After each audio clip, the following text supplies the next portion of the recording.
Hey there everybody, it's Mark Crilley. I'm back with another How to Draw video. Today we're going to be learning how to draw a manga style witch. I'm going to begin by drawing a sort of a basic stick figure, and then little by little we'll move forward towards the final guidelines.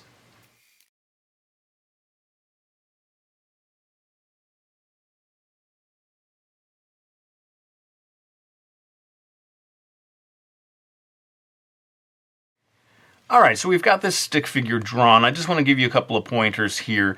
Notice that the head here is there's going to be about 6 heads if you were to measure from top to bottom, and by chance it's about an inch. So that makes this drawing about 6 inches tall, or that sixth line would probably come down around here with this foot extending a little past it. Notice how large the head is in terms of the width of the hips.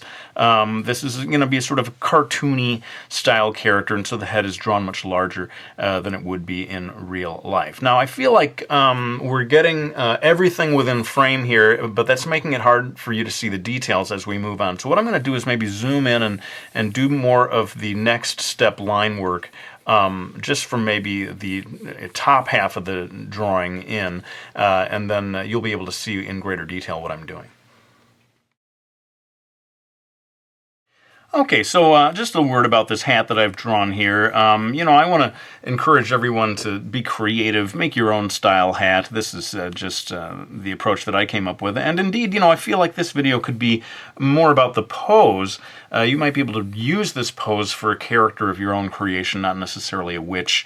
And then this becomes like a summer hat or something. Hopefully you'll agree with me that it's a cute little pose that can be used for a variety of purposes. Let's move in possibly even further. I wonder if I can zoom in any further, but I want to show you the basic guidelines of the face. Alright, well, unfortunately I wasn't able to zoom in very much closer, but hopefully you can see the sort of relationship between the different facial features. I decided to give her this classic kind of wink. Of course, we are not going to be creating a wicked witch of the West here. She's going to be more of a cute, adorable little witch. So let's go ahead and add the hair. Alright, well, we've got the basic lines here in place. You can see I decided to give her bangs, as so often we do with female characters. And, I'd say the basic form is right here for the body of the hair, and then I've added just a couple of strands, maybe 2 or 3 of them, to liven things up a little bit. Well, let's go ahead and start drawing the shoulders.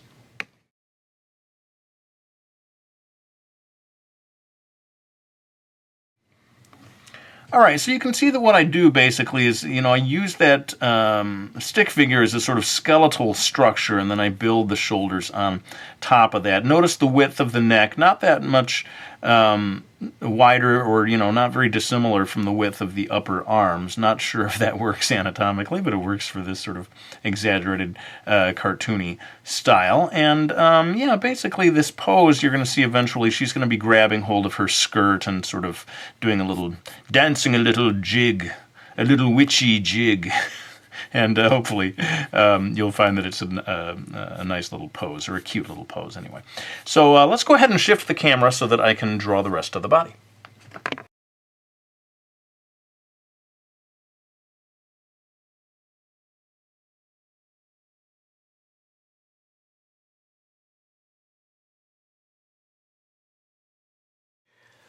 Okay, well, I think we finally have the sort of basic guidelines in place. Drawing a full, an entire figure top to bottom is always a quite complicated process, and that's part of the reason why I don't do these kind of complete pose videos very often, because it's just very involved. There's so many different things to cover, but we got to do it every once in a while, right, people? So let's go ahead and pull back, and I can switch into, finally, real-time drawing. So much time lapse, pretty please. And we'll start to work our way towards some of the final line work.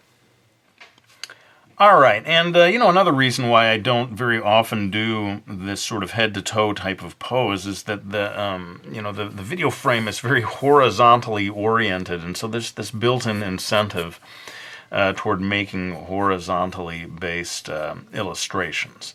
And that's part of the problem. I want you to be able to see the whole thing, and yet you can't see much in terms of detail from this distance. But anyway, let me do a couple of these things real time here. As I said, the pose involves her sort of grabbing hold of her skirt and sashaying. Is that the word? I don't think I can be blamed for not knowing the proper terminology for manipulating one's skirt, having never worn one myself. Anyway, she's grabbing hold of the skirt, and so there's going to be a lot of lines here for like folds of the clothing, and that basically just relates to, you imagine where her hand is grabbing hold of it, and then there'll be all these flowing lines that sort of pull away from that. A little reluctant to get into too many of the details at this stage while the camera is so far away, but let me maybe, what I'll do is I'll indicate a little extra skirt over here just to sort of balance things out. So we'll have something going on over here in terms of just a little extra flap. A little extra flap of skirt there as she sashays her way into our hearts. Boy, I hope that's the right word. Anyway, let's zoom back in. I promise we're going to stick with some real time for now, but I want to show more of the detailed line work up here around the hat and the head. All right, so the first thing I need to do is erase some of these earlier guidelines for the shape of the head so that we can get into the details of the hat. Not that there are that many details to this hat, but there's going to be a belt going right across here. This is something I saw. I looked at a variety of different anime-style witches illustrations that I saw, and one of them had this sort of cute little belt going across the top of the head, and I thought, yeah, that's adds visual interest. I sound like an art teacher. This will add visual interest to your drawing, students.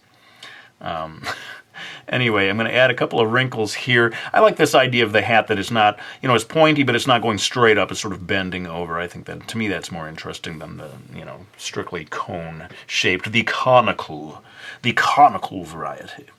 And now let's add a little more detail to the hair. I do apologize. I can't, if I zoom in any closer to this, the camera goes out of focus, sadly. So this is as good as we can get in terms of detail on this part of the drawing. And so I'm adding extra lines there across the bangs, going across the forehead. The direction of the hair lines is something to pay attention to. I got the one strand curving off in this direction. The rest of them pretty much all the curvature of the curvilinear lines, mainly curving in this direction. Until you kind of reach a midway point over here, and then it begins to curve again in that opposite direction. Is that, this is kind of showing up. I'm going to erase a little bit away here. A lot of times I'll think in terms of there being a sort of a line here, an imaginary line, and that sort of guides where all of these lines come to a stop. So that's something you can consider. Well, I'll get just a little more detail in the eyes here, but since we're not all that close in, I don't know how much it helps. But I am establishing a highlight here because I've decided that the light is coming from the upper left, and so all the shadows are going to come here on the lower right. I think I'll give her the sort of spunky, slightly angry-looking eyebrows, combined with the smile that creates this feeling of sassiness, of abundant sassitude for my witch today, and that might... Oh, wait, no, that's not going to handle it because we haven't gotten to the clothes yet. Let's draw the... is it called a choker? When there's this sort of thing that sounds kind of frightening, a choker. Goes around her neck, sort of just like a band there. Again, something that I saw in some illustrations, and I thought it was kind of cute. I'm going to give her a raised collar here that comes up and then sort of folds over. When you're like trying to look cool and you pull your collar up, your lapel collar. She's kind of doing that. And so it's going to come up around here And on both sides, I'm going to have the other side come up over here around the other side of her neck. Comes up, the collar comes up and then sort of flaps back down a little bit. Again, just my idea, of course. By all means, come up with your own clothing designs. But I decided to give her a sleeveless kind of top here. And yet, in spite of her desire to go sleeveless, she in fact has a sort of sleeve-like thing going on to sort of midway up her upper arm. Sort of glove, I guess it would be. And I'm going to eventually put long stripes on here. Another thing I saw in an illustration, which I thought was kind of cute. I feel like I've seen this in a number of things, this idea of the almost a witch costume having stripes. Though, of course, you see stripes in all manner of characters, not just witches. And that's going to, of course, have to be replicated over here. This sort of long glove. What do you call those? Glove, arm gloves? Upper arm length gloves? They go up over the elbow. You know what I'm talking about. Come on, people. Do I have to really know the terminology for anything at all before I sit down and start making one of these videos?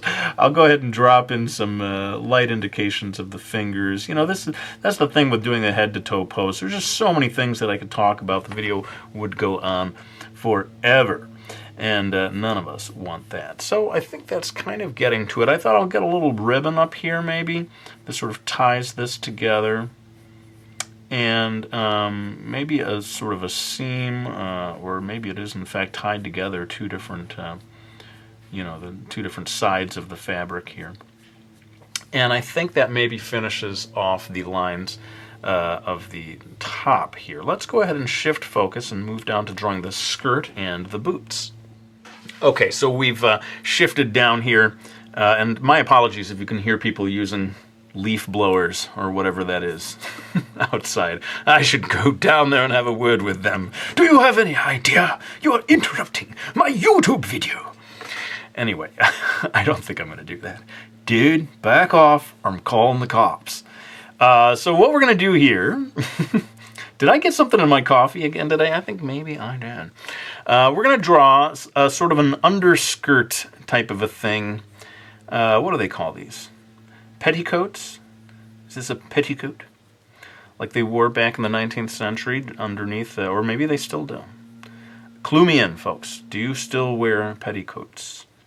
But underneath the skirt here, and this is going to be sort of like a white color, whereas the rest of the skirt or dress is going to be not black, but sort of a dark gray is my plan. Yes, I am going to make this full color toward the end, but oh my goodness, it's going to be time for old man time-lapse to come knocking on my door because, yeah, there's just to go real-time through any of the coloring is just beyond the realm of the possible.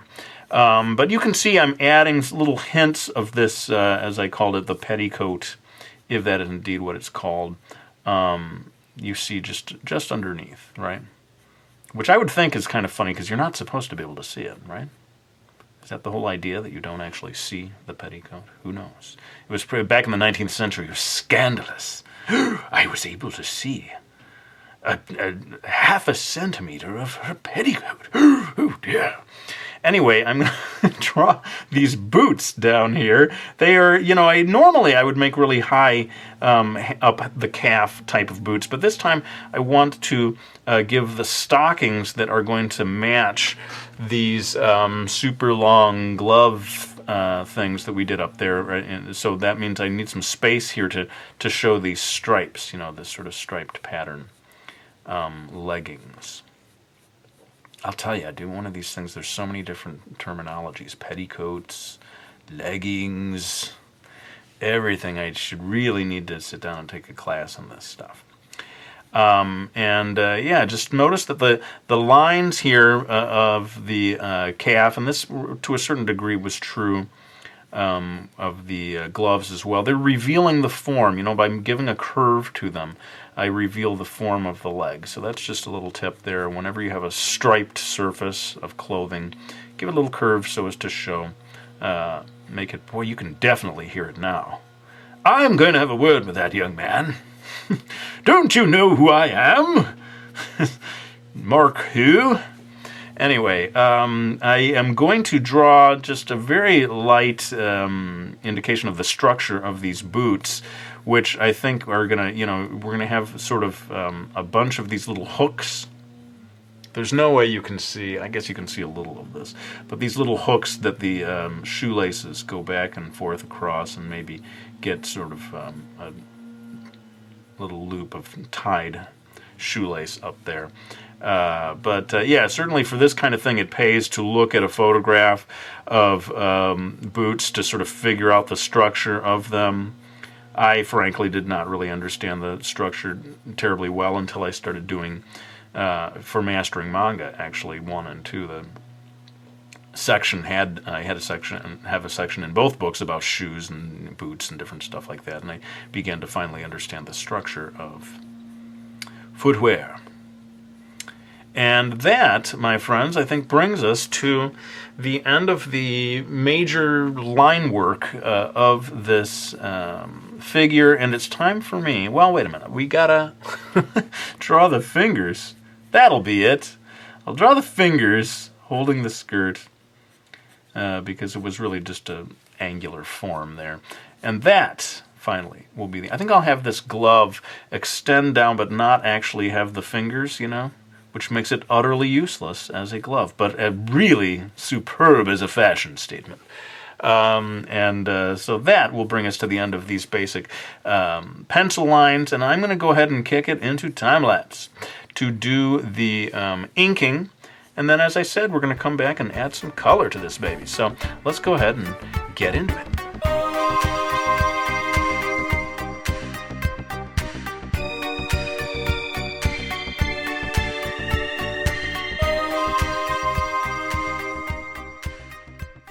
Okay, well, the inking is done, and I erased all the guidelines, or most of them. Looks like there's still some left, with my kneaded eraser, and now it's time to move on to the coloring. As I said, it's all going to be done in time-lapse, but I thought I would go ahead and sort of bring them out onto the stage, the stars of the show from here on out. I'm going to be using 5 different markers. Basically, this purple color is going to be for the sleeves. The 2 of the purples together. You can see I got this ragtag assortment of different marker companies. Works for me. This is going to be a sort of a dark bluish gray that stands in for black. The reason I'm not using actual black is that they would obliterate all of my line work, so it's really going to be more of a dark gray. This is going to be for the hair, this brown, and this is a very pale shade for the skin color. And then I'm going to use basically 3 colored pencils to sort of enhance things, add shading. I got a black Prismacolor here. And this dark brown, I don't know if it's showing up as dark brown, but this is going to be for adding more shading to the hair. And this will be for the blushes, as well as sort of added shading for the skin color. But let's go ahead and do all of the coloring in time-lapse, and I'll be back for a couple of final little tricks to finish off this illustration.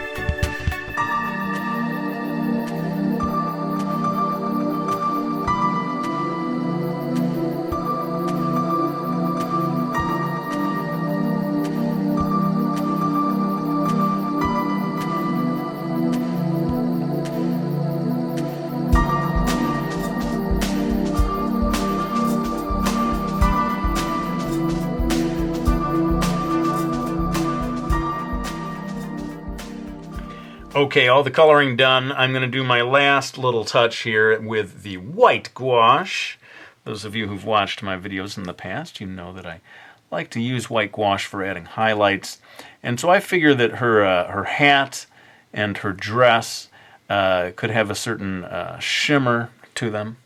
Maybe they're made out of a leathery type of substance. And so I'm going to add just a little highlights. As I said, being aware of the light source, that it is on the upper left-hand side, allows me to understand where I want to put all these little highlights And I'm doing some of this, of course, right now, real time, before I invite my good friend Old Man Timelapse to come in here and allow me to wrap up everything. But I thought what I'd do is, instead of only showing you how I apply highlights to the clothing, switch just a moment to showing some of the highlights I'm going to add to the hair. And with long hair, I will generally give 2 areas of highlight. I'm going to do a little band up here near the top, and then just a little sort of string of highlights that's going to go across the lower part, just to add a little extra shine. And, oh, I guess you can see the boots. I said the last thing I'll do here, real time, is to add a little shine to the boots. Certainly, even if you don't feel that the clothing would have a shine to it, we can agree that the boots could have highlights aplenty on them. But you'll notice that I'm not going to add highlights to the stockings, these gloves and all that. Leave those without highlights, so as to suggest that they are not shiny. And that kind of wraps things up for the real-time portion. I'm going to go ahead and finish this off in time-lapse, and we'll be back with one last little thing before wrapping up this video.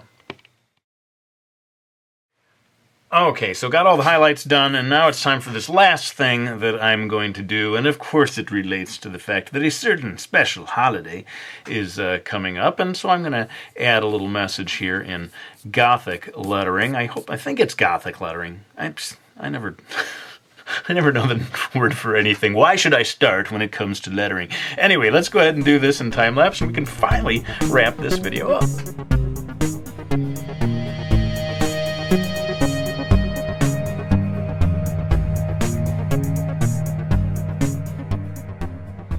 Alright, well, there you have it, my special Halloween video. A very happy Halloween to those of you who celebrate it. And I always like to thank anyone who has supported me by getting any of my books. We've got Brody's Ghost and Miki Falls, my 2 graphic novel series, as well as Mastering Manga and Mastering Manga 2. This was the big week. It's out. It's in stores. Super big thanks to anyone who picks that book up. But let me go ahead and lay down this pen. I want to thank you all for watching this video. I hope you found it useful. And I'll be back with another one real soon.